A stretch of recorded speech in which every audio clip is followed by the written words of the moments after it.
केजरीवाल को लेकर अरविंद सिंह लवली का बड़ा दावा। पंजाब के बाद अब दिल्ली की महिलाओं को। दिल्ली विधानसभा चुनाव के अंतिम चरण में भाजपा नेता अरविंद सिंह लवली ने दैनिक जागरण से बातचीत में केजरीवाल सरकार पर जमकर निशाना साधा। उन्होंने कहा कि केजरीवाल ने पंजाब में महिलाओं से छल किया और अब दिल्ली में 2100 रुपए देने का झूठ फैला रहे हैं। लवली ने कहा कि गांधीनगर को जहां छोड़ा था उससे भी पीछे चला गया है। दिल्ली विधानसभा चुनाव के अंतिम चरण में आरोप प्रत्यारोपों से राजनीतिक माहौल गरमाया हुआ है। ऐसे में अपनी चिर परिचित सीट गांधीनगर से चुनावी मैदान में उतरे दिल्ली के पूर्व मंत्री व भाजपा के कद्दावर नेता अरविंदर सिंह लवली ने दैनिक जागरण के वीके शुक्ला ने गांधीनगर और दिल्ली के विभिन्न मुद्दों पर बात की। प्रस्तुत है इस बातचीत के प्रमुख अंश। इस विधानसभा चुनाव में मुख्य मुद्दे क्या है?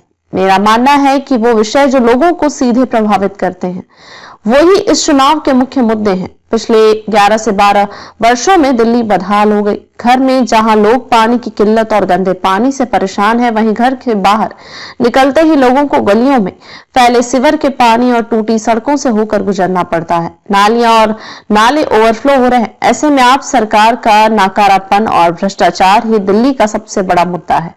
यह मुद्दा गांधीनगर का भी है और पूरी दिल्ली का भी है। आप शिक्षा और परिवहन मंत्री भी रहे। इन क्षेत्रों में आप सरकार के कामकाज को कैसे देखते हैं? मैं पहले परिवहन की बात करता हूं। दिल्ली की जनसंख्या बढ़ गई, लेकिन बसें पहले से भी कम हो गई। जो चल भी रही हैं उनमें से ज्यादातर उम्र पूरी कर चुकी हैं, जिन्हें जबरदस्ती चलाया जा रहा है।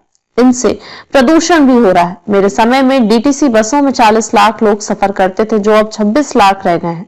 सार्वजनिक परिवहन न होने से लोग निजी वाहन सड़क पर लाने को मजबूर हैं, जो कई परेशानियों की वजह बन रहा है। शिक्षा की बात करें तो मेरे समय के मुकाबले अब कुल स्कूलों में करीब 50 स्कूल कम हो गए हैं।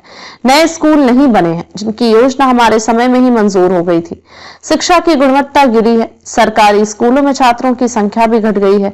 उच्च शिक्षा की बात करें तो एक भी नया कॉलेज नहीं खुला। भाजपा की 2500 रुपए महिलाओं को देने की घोषणा के बारे में क्या कहना है? सरकार बनते ही ये योजना दिल्ली में लागू होगी।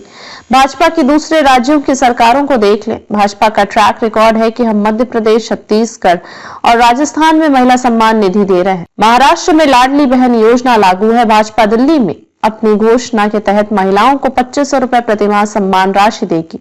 यह मोदी जी की गारंटी है और मोदी जी की गारंटी हर हाल में पूरी होती है। उन्होंने कहा कि आप न सिर्फ जनता से झूठ बोलकर मतदाताओं को गुमराह करने का काम किया है, एक बार फिर केजरीवाल झूठ की राजनीति कर चुनाव जीतने का सपना देख रहे हैं, लेकिन ऐसा होगा नहीं।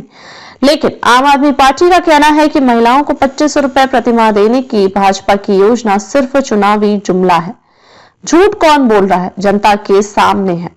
केजरीवाल ने महिलाओं को 2100 रुपए देने, सम्मान राशि देने के लिए जो फॉर्म भरवाए थे उन्हें कबाड़ी को बेच दिया है। इन्होंने महिलाओं को सम्मान राशि देने की बात पिछले साल लोकसभा चुनाव के समय भी कही थी। चुनाव के ठीक बाद 1000 रुपए महिलाओं के खाते में आने लगेंगे, लेकिन आज तक नहीं आए। इसी तरह इन्होंने पंजाब में महिलाओं को प्रतिमाह 1100 रुपए देने की घोषणा की थी, लेकिन हमारी पंजाब की मां बहनें इनके 1100 रुपए का आज भी इंतजार कर रही हैं। केजरीवाल ने पंजाब में महिलाओं से छलावा किया है। अब केजरीवाल दिल्ली में हमारी मां बहनों में 2100 रुपए देने का झूठ फैला रहे हैं। आप पहले भी विधायक और मंत्री रहे हैं, उसके बाद से अब मैं गांधीनगर के विकास की यात्रा को कैसे देखते हैं?